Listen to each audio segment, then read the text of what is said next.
نہیں کہا کہ ہم نے ڈیفینس پولیس نے اریسٹ کیا، انہوں نے کہا گجرات میں اریسٹ کیا گیا ہے وہاں سے.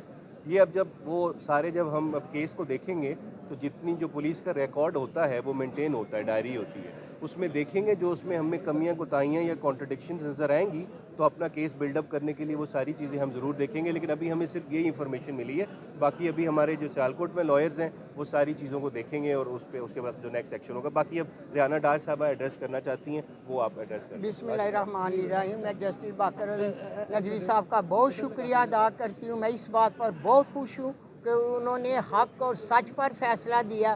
میری دعا ہے اللہ تعالیٰ ہمیشہ وہ اسی طرح حق اور سچ کے فیصلے کرتے رہیں. آمین. مجھے بڑی خوشی ہوئی عدلیہ پہ بھی کہ حق سچ کا وہ ساتھ دے رہے ہیں. الحمدللہ میں اللہ کا بھی شکر ادا کرتی ہوں. اللہ تعالیٰ ماں دی دعا نو رد نہیں کردا تے میرے اللہ دا لکھ لکھ شکر ہے کہ میری اللہ تعالیٰ نے دعا سن لی.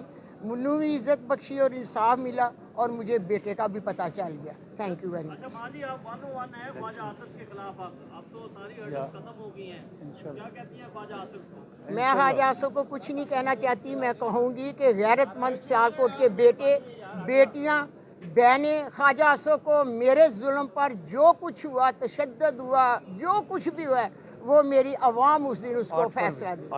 8 فروری الیکشن دے دن انہوں فیصلہ ملے. اچھا، آپ خوش ہیں آپ کے والد جو ہیں وہ اب آ رہے ہیں؟ بات تھوڑا ساری کریں. السلام علیکم. میں اور میری تمام فیملی جو ہے وہ بہت شکر گزار ہیں جسٹس باقر علی نجفی کی اور ان تمام لوگوں کی جنہوں نے ہمیں سپورٹ کیا اس ٹائم میں. میرے بابا کی بازیابی میں ہمیں سپورٹ کیا. تھینک یو سو مچ آپ سب کا. Thank you.